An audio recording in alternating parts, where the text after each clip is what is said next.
let's try it now. Now, like I explained, do you understand what I mean? You can take one look at my television face, and you know that I didn't get all these miles on my puss in one lifetime. So I'm subject to be a reincarnation cat. And I am. And I know the Marquis de Sade just like an old Wild Lyle the Wild. Sports car flip. Wild Lyle the Wild, Marquis de Sade, both dug the same scene. Marquis de Sade, or Sade, or Sade Sade, or Sade Sade, as you like it.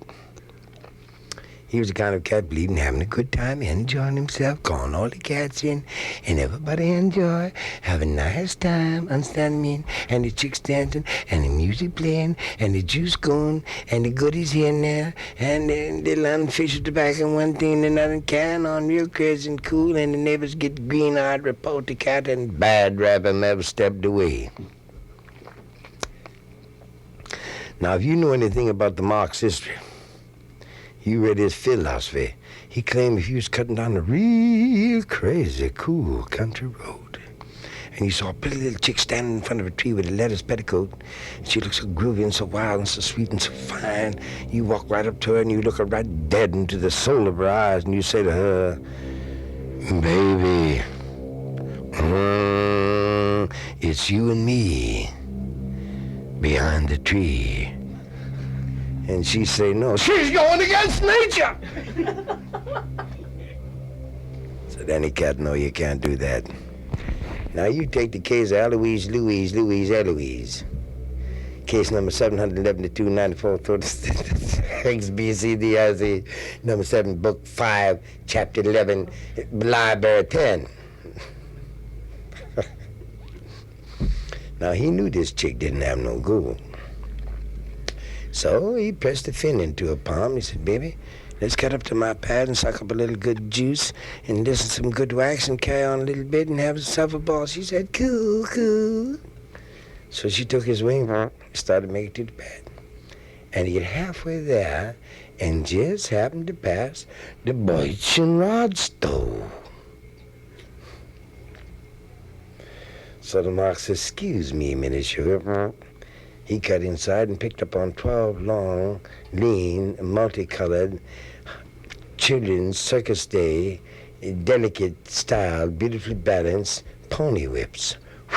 Took the chick's wing, made it to the pad, and a bad rap the poor cat ever stepped away. Now, why did he pick up on them 12 long thin ones? He knew this chick was a square. He knew she was not with the scene. He knew she was an octagon head. And he knew it would be the wrong thing to do to put such a square chick as she was up against such a tight stud as he was on the bed of high sensuous consequence without anointing the chick a little bit, and it done bad rapped him ever stepped away. Now you take the scene with the two Marx buddy cats, the two chicks and two studs. We're sitting in a little gin joint on the petticoats of Paris, cutting up the Marx latest gangbang. Carrying on, remembering and so on and so forth.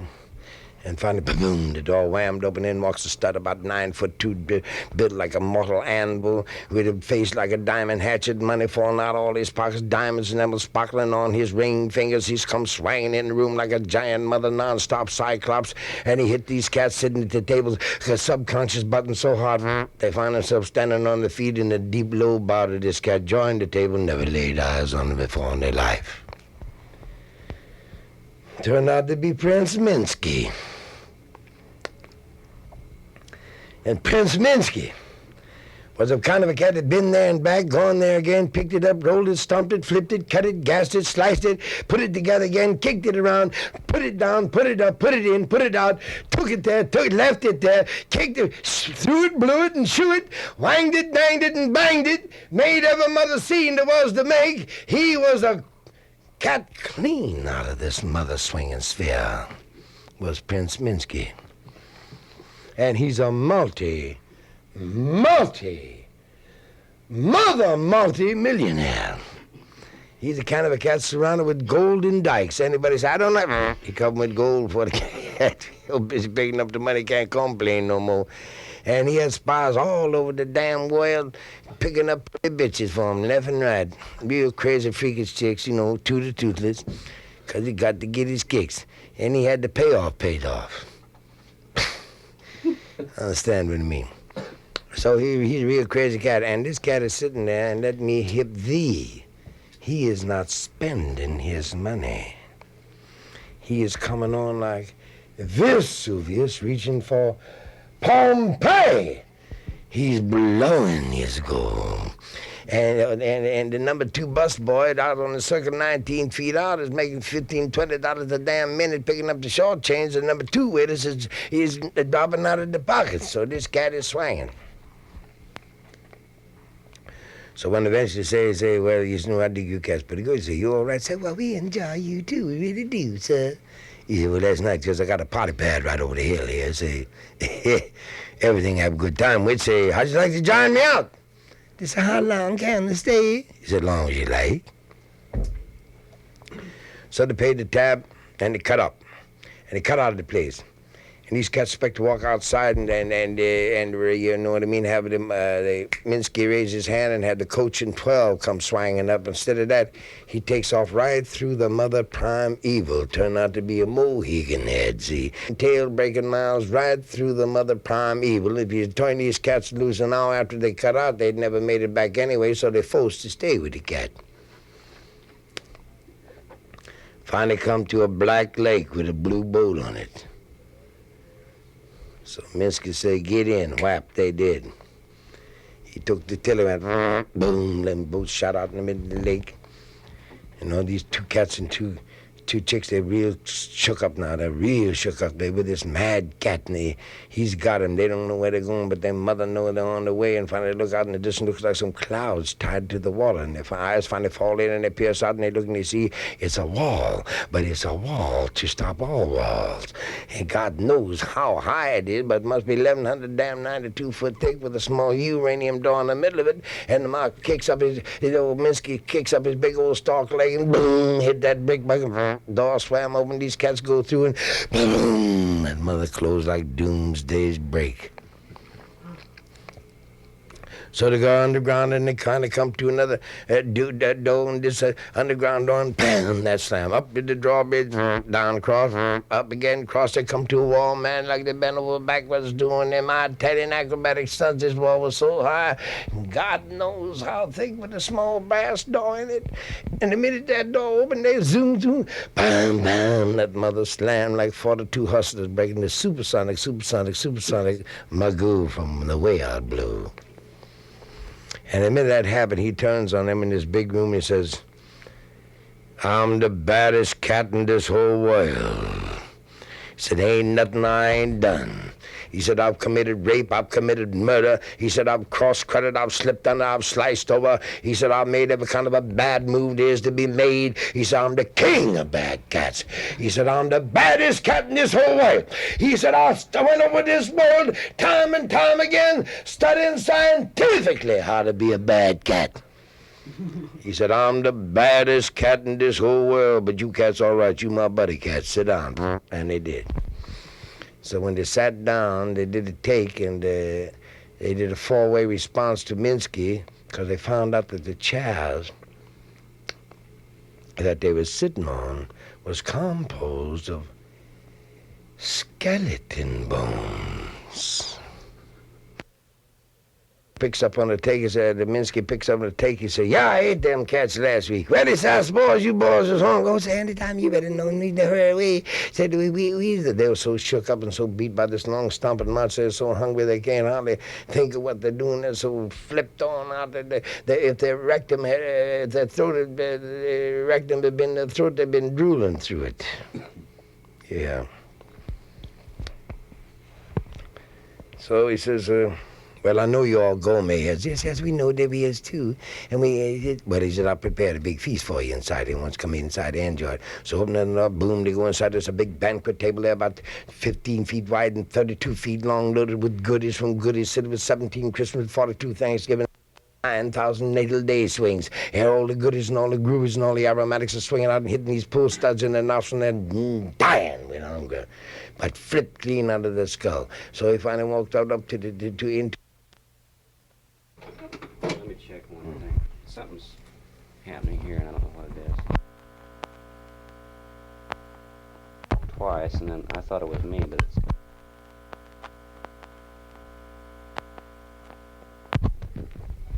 Let's try that. Wonder how far along we were for that. It's, yeah, it gets it back to where it first started. We're getting it now. So like I explained, he's standing at one end of this big long hall. And he's standing at one end of the table, and the other four cats are standing to his right, and they're about 4 or 6 feet away from the table. And behind them, in his respective position, there's 5 chairs. So Minsky twists his head over the shoulder and said, "Chairs, come here." Chairs went. So he said to his guests, "Sit down." Boom, they did. And when they sat down, they were really shook from right in the middle of their inner core being, because they found out that the chairs they were sitting on was composed of chicks, carefully woven together. And these cats is really shook up. Finally, Minsky said, "Table, table, come here, table." They look at the table, and they now see that the table is also composed of chicks, carefully woven together. Now they really shook up. But Minsky sitting down at the end of the table, he's flipped clean out of his iron-headed skull. He's coming like a mother multiple madman, and he's swinging the whole damn scene all the way. And he says, "Well," he said, "how do you like everything smell? Everything smell around you guys?" He said, "Oh, yes, sir, it surely do."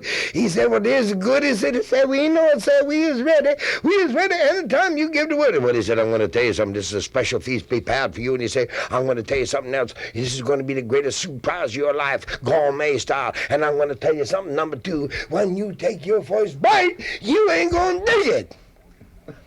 But he says, "Surely enough, as you take that second bite, you're hooked." Because he said, "Every piece of food upon this swinging table that you digging this evening is driving you clean out of your aromatic skull," he says, "is composed of one thing, and one thing only: the human flesh." Cats went dying, and Cat was so shook up, he said, "Well, I suppose it can't be no different than stuffed chicken." He said, "Pass me that rump of small boy over there." Huh? Oh, fuck you, John.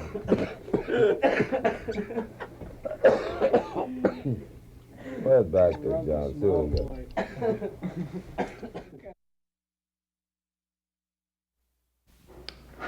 Okay, then. You want that fan on yet? No.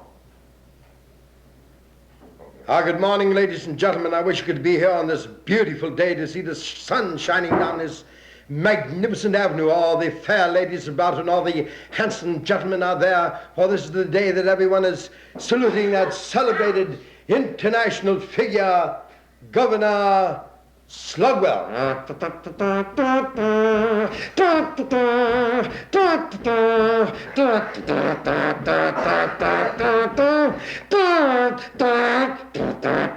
Ladies and gentlemen, I can see him now down in front of the courthouse. Looks like he's getting into this. Yes, he is getting into a magnificent automobile there. Oh, it's shining so bright into the sunshine, and the people are all gazing around trying to say hello to him, and there's an immense crowd gathering. He's got 2 blondes on each arm, a king-size boutonniere in his buttonhole, and a pound of 20s in the toolbox. Hooray for Slugwell! Thank you, my friend.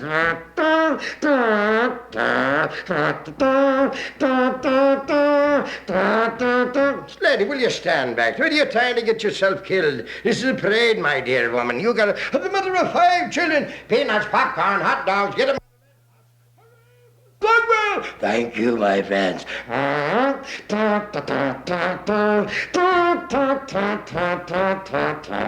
ladies and gentlemen, coming right down in the middle of the boulevard with its golden sunshine shining down on their magnificent uniforms is the pride of the nation, the 707 Elks Drum Corps Negro. Wham, bam, wham, bam. bam, rubbity-bubbity-boo, bam, bam, hurroo, bam, bam, hurroo, bam, bam, rubbity-bubbity-boo, pow.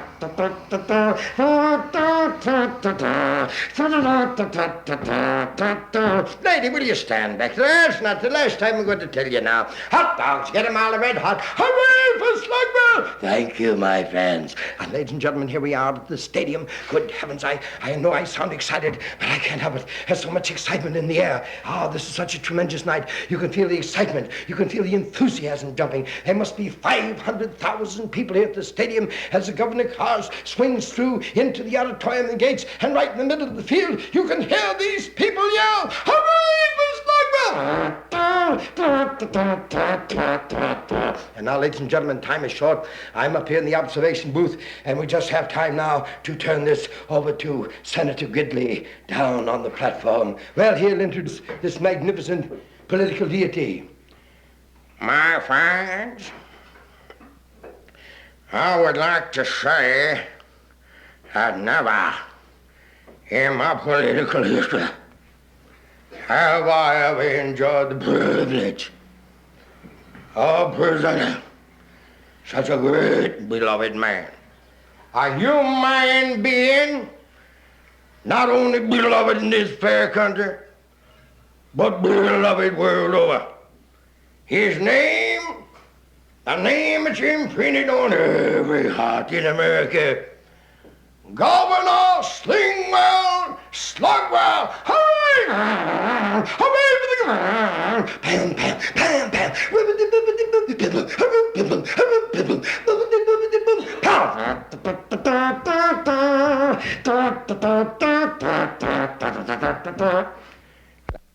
My friends, I would like to say that I've never before been greeted by such warmth and beauty. I'll be there in a moment, Mary. Now, I would like to say that things are going so well and so beautiful with me. My Rolls Royces are all running fine. 3 more oil wells came in. I just bought the waterworks last week. I've had the gas works for quite some time.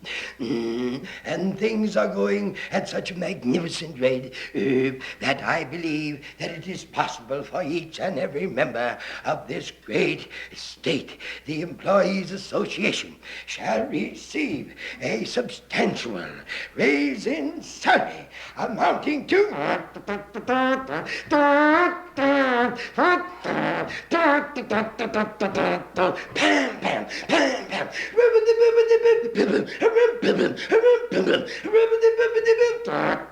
And 75 cents. And I would like to say that I wish you all a happy, happy time, and you'll be hearing from me next very, very soon. Thank you, and good night. Hooray for Slugwell! Hooray for the what? Hello, Charlie. Yes, that's right. That's him. Woo! Hooray for Slugwell!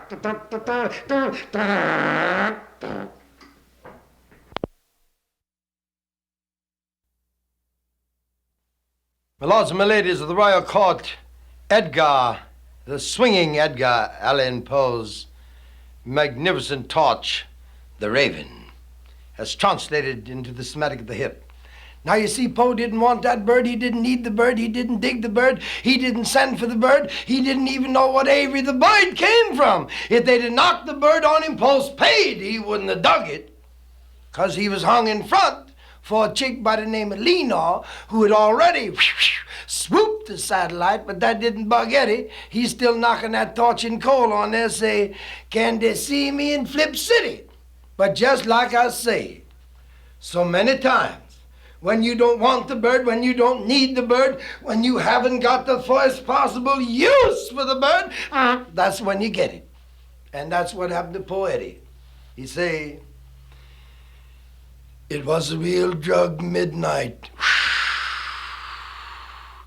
Dreary.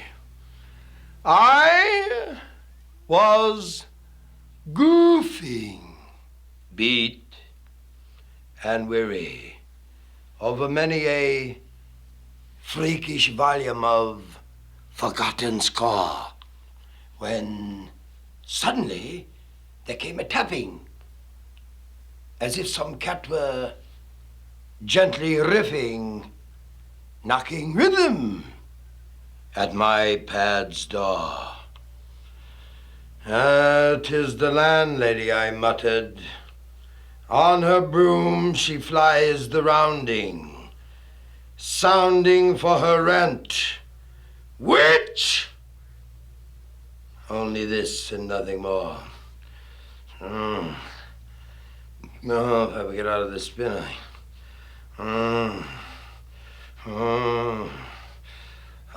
so solid, I remember. It was in that bright December, and its swinging, jumping ember blew its phantom upon the floor. Groovily I wooed them all. Still hung I sought to bore from my book kicks, to knock the sorrow from my gone Lenore, for that sweet square but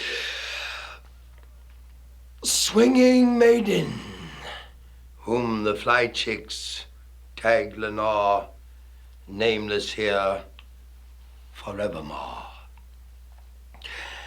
Oh, man.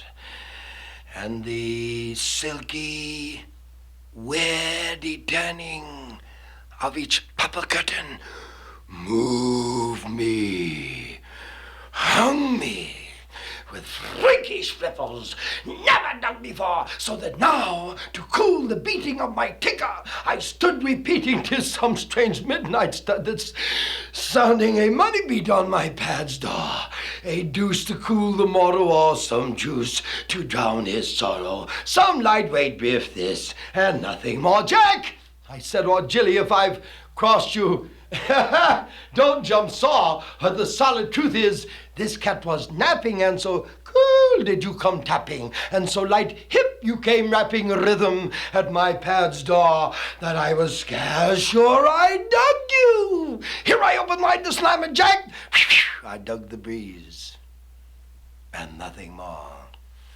Oh, what are they trying to do to me? I'll show them. What do they think when I fight my way out of this? What is that? Look out, look out, look out. Take it easy, take it easy, take it easy, take it easy. Stoned into the darkness peering, long I stood there. I was hung there, flipped and fearing, king spinning dreams no mortal cat had ever rode before. But the gas was unbroken, digging so hard my wig was gone. But Nathan shaking, Nathan showing, just one radar blip was going. The whispered word, Lenore. This I sounded, and it sounded back, Lenore. This one sad lick, and nothing more. Oh, they leave me alone. Why don't they leave me alone? Leave me. So I'd be leave me in. I backed into my pad, still turning. All this jazz within me burning. Then again, I dug the tapping, a stronger beat than was before. I'm solid hips, and I don't dig what that is jumping to my window lattice. Let me get hip what the rat is, and this deep flip I will explore. Let my pounders stay cool a mo, and this flip I will explore.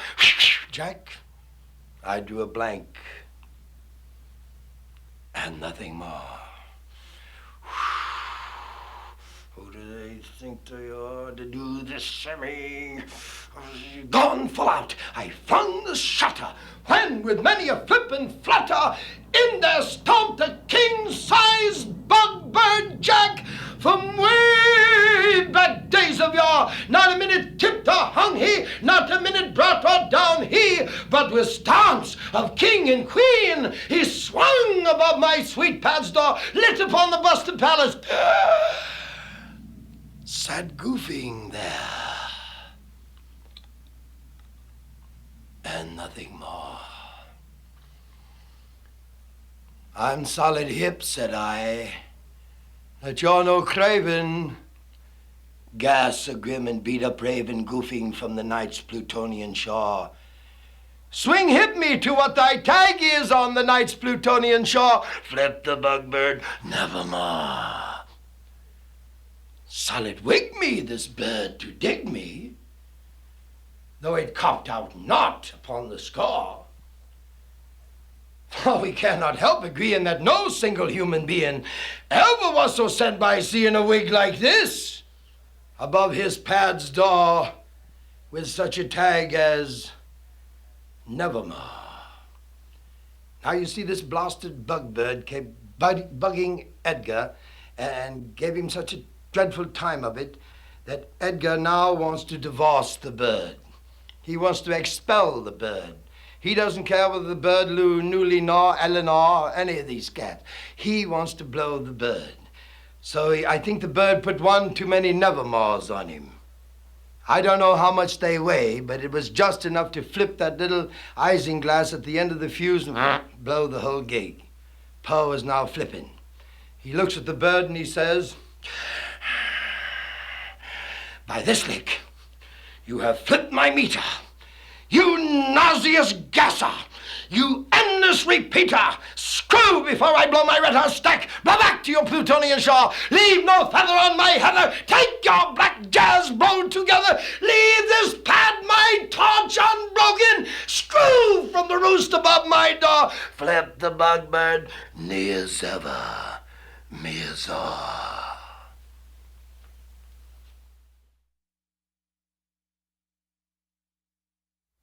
Trains now leaving for Ronsdale, Gonsdale, Flipsdale, Jam City, Rats, Cross, Crisscross, Ratitude, Latitude, Batitude, Hatitude, Nogsley, Dogsley, Frogsley, Homstown, Bombstown, your town, my town, Way Place, Say Place, Gay Place, Routney, Voutney, Fitney, Schnicksnaw, Crasscraw, Assabal, Avalanche, Ponce, Pie, Farsville, Darsville, Harsville, Parsville, Crenley, Benley, Senthoff, and Crutney, now leaving on track 12. But you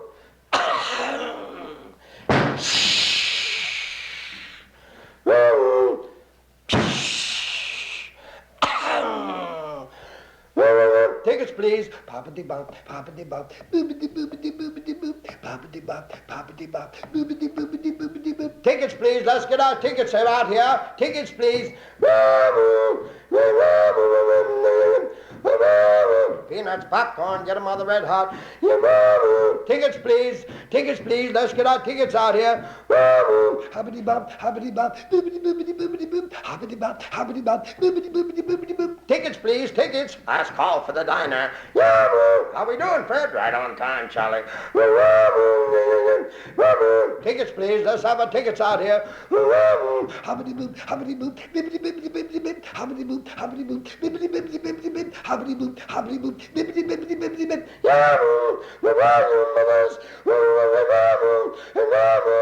Tickets, please. Let's get our tickets. Hoppity boop, bippity bippity bippity bip, hoppity boop, bippity bippity bippity. Last call for the diner.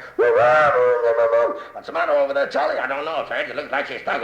I didn't pull the lead. There we go. What you doing there, Charlie? I'm trying to do the lesson.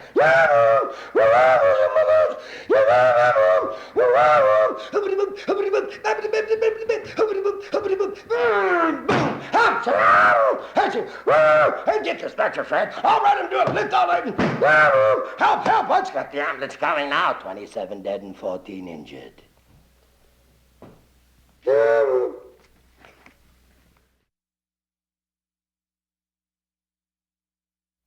My lords and my ladies,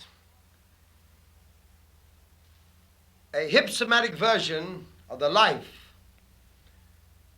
of one of the greatest men of all times. And he called his cat the mighty Hip Einie, sphere gasser.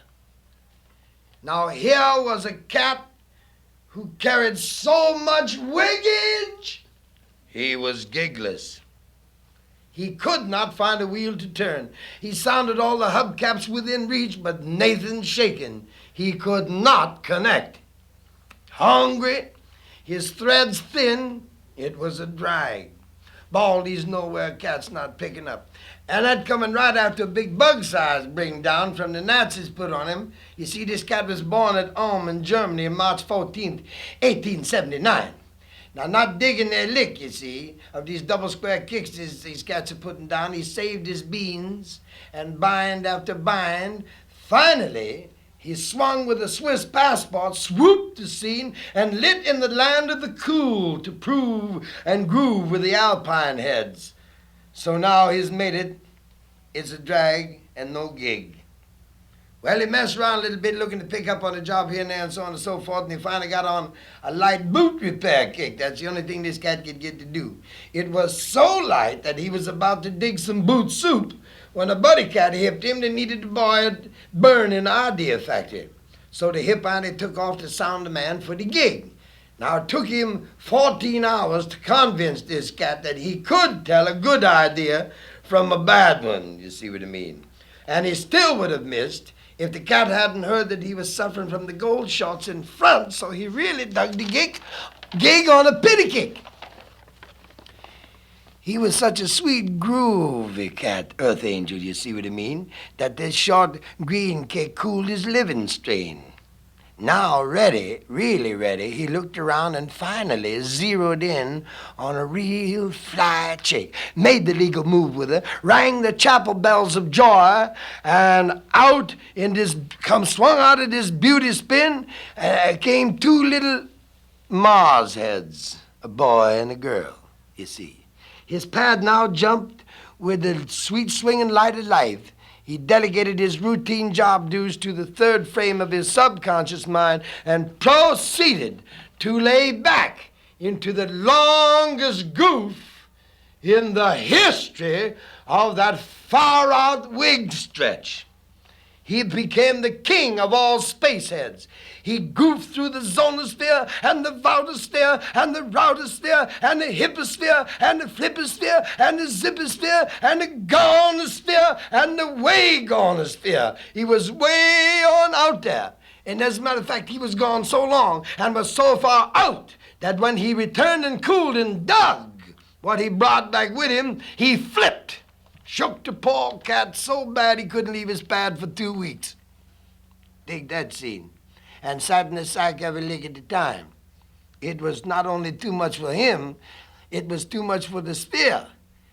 This we will dig later. Well, being a tough cat in front, he was soon on his feet. He sucked up a little juice, you see what I mean, took his pen in hand and got it down on paper. Now, this here paper that I'm going to hip you about caused Max Born, a top-flight physicist cat, sometime later to state the greatest gasser of all spearhead book kicks is Let Me Hip You, Volume 17, Series 4, Yearbook of Physics, 1900 and jump in 5. When this book hit the streets, it hit the spacehead cats hard. No cat mentioned it for 4 years, and no cat moved for 5 years more. Here and there, a cat would dig a single hole, but it was so far out he couldn't dig anyone in his cat circle to cut it up with, so the cat would be hung, dig? Finally, this great lick started to spark the spacehead grapevine, and all the space cats were tuning in. One cat said, yeah, I shoveled 222 times, come out the same every time. Seemed like me, like the lick is so. The cat said, I'm with you. Where do we go to surrender? The grapevine blew so hard they pressed a better gig on the Hip Einie, a top hubcap and summit head of the University of Zurich. A real cool cat, Freddie Adler, stepped aside to make it possible with this remark. He say, if we can pick up this here king of spaceheads, the great Hip Einie, let's make the scene at once. Let this great cat take the chair, I'll make the stool.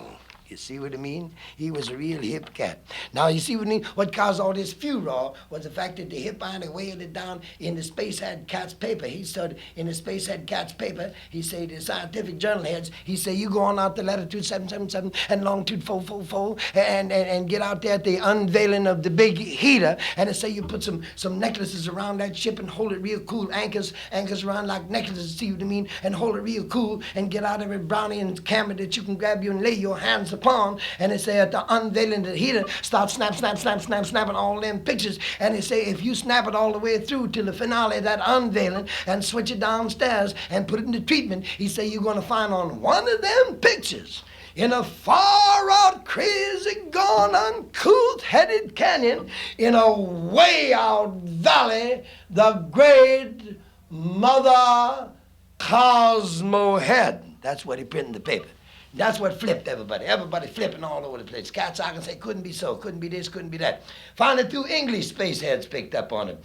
One said, yes, man, he said, what you think about that Hip Einie? He said, well, I believe the cat's with it all the way. He looked like he got it down here pretty groovy. He looked like he got the leg straight and up to date. He say, let's you and me make a little history here. We'll tote this here news into the treasure cat and sound him for a little expedition man in, put the scene down and make a little history. Cat said, that's right. So they stomped in to see the treasure cat. Said, what you say, Mr. T? Say, it's cool in here. It's cool, nice and cool in the vault. Said, yeah, it is pretty groovy. Said, what's on your mind, boys? He said, well, you ever hear about a cat called the Hip Einie? He said, oh, the Hip Einie. He said, no, I never hear that cat. He said, what's a cat blow?